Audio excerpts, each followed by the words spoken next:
अस्सलामुअलैकुम स्टूडेंट्स। तो I hope you will be fine with the blessing of Allah. तो आज हमने जो टॉपिक स्टार्ट करना है next 1.2 types of matrices.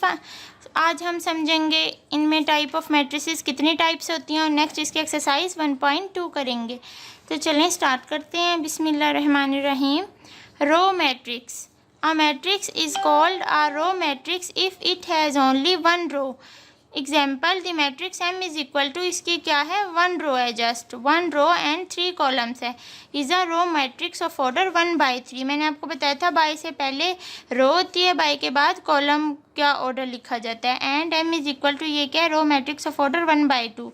Next इसका सेकंड टाइप है column matrix. A matrix is called a column matrix if it has only one column. जिसका सिर्फ वन कॉलम हो उसको क्या कहते हैं, कॉलम मैट्रिक्स। ये कॉलम मैट्रिक्स है, ये भी कॉलम मैट्रिक्स है। इस तरह जो वर्टिकली होती है वो कॉलम मैट्रिक्स होती है, जो हॉरिजॉन्टली होती है वो रो मैट्रिक्स होती है। और आगे इसका ऑर्डर दिया हुआ है। ऑर्डर मैंने आपको बताया है कि ये इसकी जो है 3 रोज़ हैं और 1 कॉलम है, ठीक है, 3/1। और इसकी 2 रोज़ और 1 कॉलम।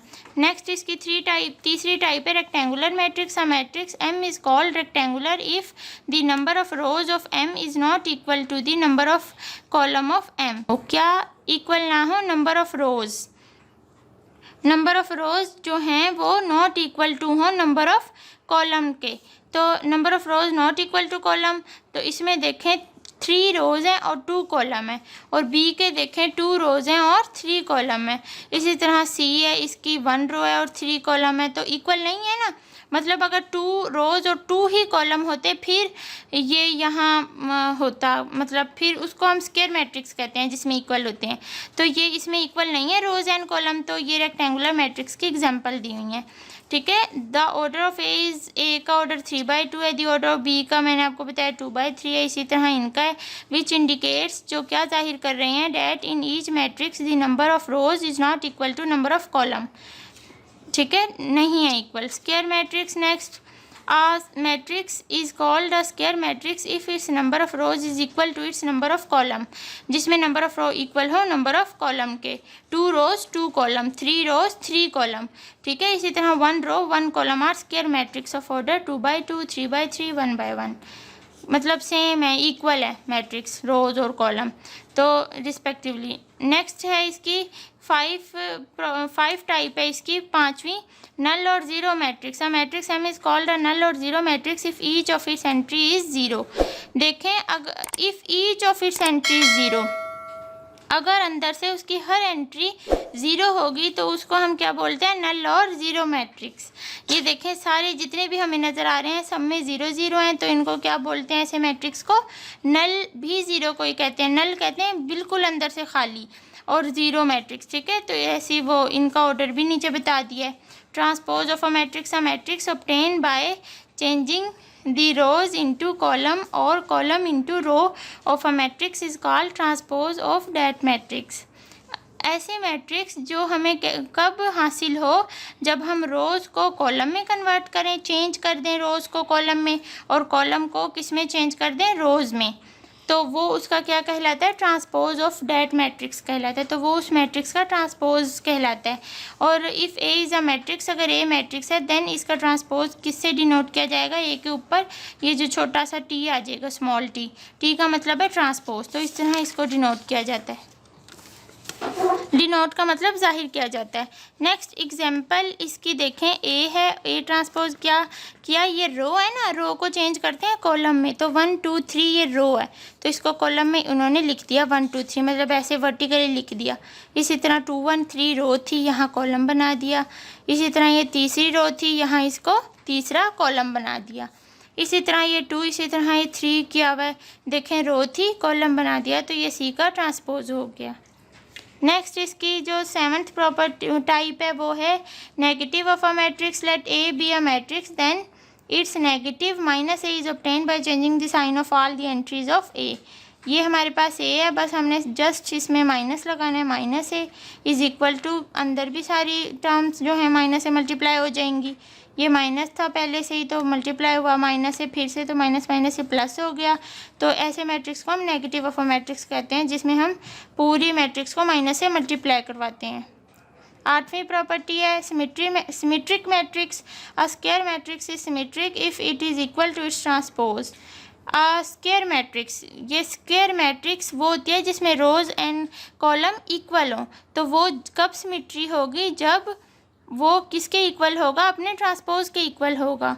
डैट इज़ जैसे matrix A is symmetric, matrix A कब सिमेट्रिक होगा? अगर उसका ट्रांसपोज किसके इक्वल होगा? अपने ही मैट्रिक्स ए के इक्वल होगा। A transpose is equal to matrix A के इक्वल होगा। जिस तरह इफ़ एग्जांपल दी हुई है एम में, ये स्क्वायर मैट्रिक्स है क्योंकि इसमें 3 ही रोज़ हैं, 3 ही कॉलम्स हैं। देन इसका ट्रांसपोज ये होगा 1 2 3, यहाँ कॉलम बन गया, ये रो थी कॉलम बन गया, रो थी यहाँ कॉलम बन गया, is equal to M. Convert किया, ट्रांसपोज निकाला तो भी तो ये एम के इक्वल है, मतलब इसमें सारी जो एंट्रीज थी वो सेम है अंदर से, एम की भी और एम ट्रांसपोज की भी। तो इस तरह ये एम इज सिमेट्रिक मैट्रिक्स बना। इसी तरह ये यहाँ नीचे ए की एग्जांपल दी हुई है। नेक्स्ट है skew symmetric matrix. Square matrix A is said to be skew symmetric if A transpose is equal to minus A. यहाँ इसकी एग्जांपल देख लें, ये एग्जांपल है, ये ट्रांसपोज लिया तो उसके बाद नेक्स्ट में हमने इनको माइनस से जो टर्म्स थी विदाउट माइनस, उनको हमने माइनस से साथ 2 दफ़ा खुद ही मल्टीप्लाई करवा दिया ताकि हम नेक्स्ट उसमें स्टेप में माइनस उसमें से कॉमन लेके और उसको माइनस ए के इक्वल ला सकें। तो ये स्क्यू सिमेट्री की एग्जांपल समझाने के लिए उन्होंने माइनस से मल्टीप्लाई किया। अगर क्वेश्चन में इसी तरह हमें कहें कि स्क्यू सिमेट्रिक प्रूफ करें तो हम जहां हमारे पास माइनस ए नहीं बन रहा होगा तो हम टर्म्स को माइनस के साथ मल्टीप्लाई करवा के फिर कॉमन लेके उसको सोल्व कर लेंगे। डायगोनल मैट्रिक्स है। A square matrix A is called a diagonal matrix if at least any one of the entries of its diagonal is not zero and non diagonal entries are zero. मतलब जो diagonal वाली entries हैं ये non zero होंगी और बाकी सारी entries जो हैं वो ज़ीरो होंगी। इसी तरह ये बी में देखें, ये डायगोनल है, डायगोनल एंट्रीज ये हैं तो वो नॉन ज़ीरो है और बाकी सारी ज़ीरो हैं। इसी तरह ये सारी क्या है? डायगोनल मैट्रिक्स हैं। स्केलर मैट्रिक्स क्या है? Is called a scalar matrix if all the diagonal entries are same, जिसमें सेम होंगी सारी, ये डायगोनल एंट्रीज तीनों सेम होंगी, के ये सेम है, यहाँ 2 2 सेम है, 3 3 मतलब सारी सेम होंगी और बाकी ज़ीरो होंगी बाकी entries. Identity matrix, diagonal matrix is called identity matrix if all diagonal entries are 1, it is denoted by I. इसको ये भी सेम वही है, डायगोनल मैट्रिक्स है, बस इसमें क्या है आइडेंटिटी मैट्रिक्स, मतलब 1 1 आ जाता है तो इसको डायगोनल मैट्रिक्स को क्या कह दिया उन्होंने? इसी को आइडेंटिटी मैट्रिक्स कह दिया क्योंकि इसमें जो एंट्रीज होती हैं डायगोनल्स जो होते हैं वो 1 1 लिखे होते हैं और 1 का मतलब है आइडेंटिटी, और ये 3x3 आइडेंटिटी मैट्रिक्स है। तो हमने एक्सरसाइज स्टार्ट कर लेते हैं। 1.2 from the following matrices identify unit matrices, row matrices, column matrices and null matrices. तो अब ये इनमें से हमने आइडेंटिफाई करना है कि बताना है कि कौन सी मैट्रिसेस को क्या कहेंगे। तो ए इज इक्वल टू ये क्या है हमारे पास? नल मैट्रिसेस, क्योंकि इसमें सारी एंट्रीज ज़ीरो हैं। ये हमारे पास रो मैट्रिक्स है, ये सी वाला कॉलम की शक्ल में है तो इसको कॉलम मैट्रिक्स बोलेंगे। डी वाला ये आइडेंटिटी मैट्रिक्स है क्योंकि इसमें 1 1 की एंट्रीज है, आइडेंटिटी मैट्रिक्स भी है और ये स्केलर मैट्रिक्स भी है, ठीक है। ई इज इक्वल टू 0 ये भी नल मैट्रिक्स है, एफ इज इक्वल टू ये कॉलम मैट्रिक्स है। तो इस तरह ये सारे बता देने हैं जो भी है। और क्वेश्चन नंबर 2 है from the following matrices identify. हमने अब ये सारी एफ तक के पार्ट्स बताने हैं इन सबको देख के। जिस तरह ये इसका फर्स्ट पार्ट देखें, ये हमारे पास क्या है? रेक्टेंगुलर मैट्रिक्स जिसमें number of rows is not equal to number of column. तो इसकी 2 रोज हैं और 3 कॉलम है तो ये रेक्टेंगुलर मैट्रिक्स है। उसके बाद ये कॉलम मैट्रिक्स है, इसमें ये मतलब कॉलम मैट्रिक्स है। उसके बाद ये स्क्वायर मैट्रिक्स है, ये हमारे पास स्क्वायर मैट्रिक्स है। उसके बाद ये आइडेंटिटी मैट्रिक्स है, ये भी इसी तरह आप सारे बता देंगे। ये हमारे पास रेक्टेंगुलर मैट्रिक्स भी है क्योंकि इसमें number of rows is not equal to number of column. तो इसी तरह ये आप सारे कर लेंगे, यहाँ तक सारे पार्ट्स। इसी तरह हमने बस आइडेंटिफाई करना है, बताना है कि कौन सा ये नल मैट्रिक्स है। तो इस तरह से सारे पार्ट्स होंगे। Question number 3 from the following matrices identify diagonal, scalar and unit matrices. अब इनमें हमने क्या आइडेंटिफाई करना है, डायगोनल कौन सी है, स्केलर कौन सा है और यूनिट कौन सा है। अब जो A इज इक्वल टू 4 4 0 ये जो मैट्रिक्स है A वाला, ये क्या है, ये स्केलर मैट्रिक्स है। ये जो B वाला है ये हमारे पास क्या है, ये डायगोनल मैट्रिक्स है, डायगोनल। और क्योंकि इसमें ये वाली सिर्फ एंट्रीज नॉन जीरो हैं, बाकी ज़ीरो हैं। इसी तरह C वाला जो है ये आइडेंटिटी मैट्रिक्स है। D वाला भी डायगोनल है क्योंकि इसमें ये 2 ज़ीरो हैं और बाकी जो हैं वो 3 और 0 हैं। तो ये भी जो है वो डायगोनल मैट्रिक्स है। और ये इज़ इक्वल टू ये 2 0 0 2 ये भी स्केलर मैट्रिक्स है। तो इनमें से A और E जो हैं वो स्केलर मैट्रिक्स हैं, C आइडेंटिटी यूनिट मैट्रिक्स है, और B और D और ये A B D और E ये सारे क्या हैं, डायगोनल मैट्रिक्स हैं। उसके बाद क्वेश्चन नंबर 4 देखें, find negative of matrices A B C D and E when A is equal to ये। तो इसमें negative of a matrix find out करना है। ये हमें सारी दे दी है मैट्रिक्स, तो इसका नेगेटिव हम किस तरह करेंगे, बस नेगेटिव साइन से मल्टीप्लाई करवा देंगे। जिस तरह ये क्वेश्चन नंबर ये हम B वाला कर लेते हैं। B इज इक्वल टू क्या है, 3 2 -1 और 1। तो इसका नेगेटिव ऑफ अ मैट्रिक्स इस तरह फाइंड आउट करेंगे, माइनस से B को मल्टीप्लाई करवा देंगे और इस साइड पे भी माइनस से मैट्रिक्स को मल्टीप्लाई करवा देंगे।